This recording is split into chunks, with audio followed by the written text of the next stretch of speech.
Hey guys, and welcome to Q Platinum. My name is Q. This is a channel all about platinum trophies and how difficult they are, or just my personal experience. Let's start with the list of platinums I already have. First on the list, we have Astro's Playroom. This was my first platinum. I started getting into watching people on YouTube about platinum in games, and this was a fun and easy game. By the end of my playthrough, I didn't have many trophies left to go for, so I decided to platinum it. Next on my list is Marvel's Spider-Man Miles Morales.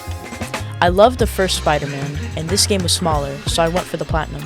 I did make the mistake of getting most of the collectibles, then going to New Game Plus, and that deletes all the that you have collected, so don't be dumb like me. Next game on my list is The Messenger. The Messenger is one of my favorite pixelated platformer games. This game is so much fun, and was on PS Plus for free. So if you have it in your library, I would highly recommend going for it. There's only one kind of hard trophy, and that is, I swear it's my first time. This trophy you have to get through a section of the game without being able to see anything. Another tip is to watch out for missable trophies. I had to play through the game 3 times to get all the missables. Next game on my list is Stray, and I'm sorry I don't have any footage for it, it got taken off of PS Plus. Stray is such a cute and lovable game. You basically just play through the game and collect some collectibles. The only tough trophy is you have to speedrun the game in under 3 hours, but you can exit the game without losing any time. They still give you like 30 minutes to spare, even when I messed up a lot.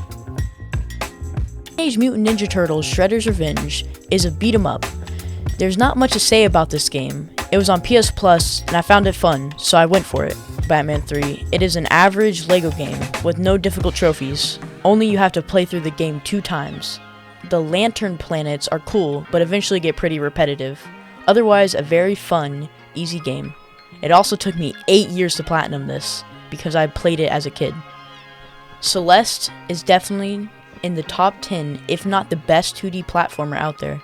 This game is pretty difficult, mostly the seasides and the later levels. If you like to just platinum games and have no accomplishment in it, there is a help mode that can give you infinite dashes or can slow down time. Otherwise, this is definitely top 5 in my favorite games of all time. The Untitled Goose Game, I played with my brother because he wanted to play, and I ended up going for it because I was looking for a relaxing game to platinum after Celeste. This is a really fun game that only has like a couple hard trophies, which are the speedruns, but all of them took me like 3 tries each. Deliver Us the Moon is a really neat and fun game about you on a deserted Earth where they tried to colonize the moon, and that does not end up working. So you go on a mission to figure out what happened to the people and try to restore the power to Earth. My opinion about this game is that it is a pretty easy platinum if you look out for the collectibles and some easy to miss trophies. Undertale is a game that does not need an intro. This platinum, you don't even need to finish the game to get it, but I would highly recommend it if you do play it. There are no missable trophies because you can just go back to them. The only trophies that took a while are the Dog Shrine ones because you can only put 1 coin in at a time. This is a really easy, really good story game that I would recommend to anyone. Really easy to pick up and get hooked on. Sniper Elite 5 is an interesting game. Not one of my favorites, but pretty satisfying to get long shots. They're collectibles, but they are easy to find when you use gamer guides, link in the description. These are interactive maps for so many games. Sniper Elite is kind of hard because you have to play on authentic difficulty, so I just looked up speedruns and abused manual saves. Ghost of Tsushima is one of my favorite games, and you can tell by my profile picture. This is about a guy named Jin Sakai, and he is a samurai fighting in the Mongolian invasion. He has to let go of all his samurai ways to take out the Mongols. This game is so easy to get lost and wander around the map for hours. There's so much to do, it is hard to get bored with it, especially with how satisfying the combat is.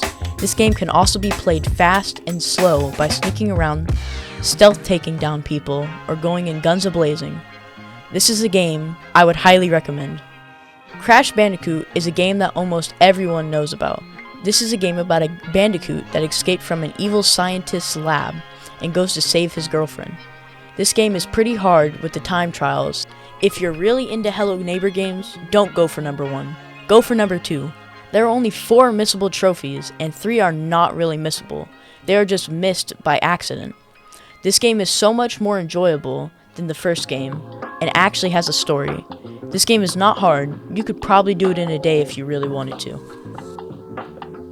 Crash Bandicoot 2 Cortex Strikes Back is a sequel to Crash 1. This game, in my opinion, has harder time trials than Crash 1, since there are more movement options. This game adds the slide and the sprint, which you get by beating the final boss, Neo Cortex. Otherwise, this is a nice sequel to the Crash series. I look forward to Platinum in Crash 3 and maybe Crash 4. This is my current list, and the next video you might see Crash Bandicoot 3 Warped. And if you really did enjoy this video, please consider hitting like and subscribe because it really helps me growing a new channel. Anyways, catch you in the next one.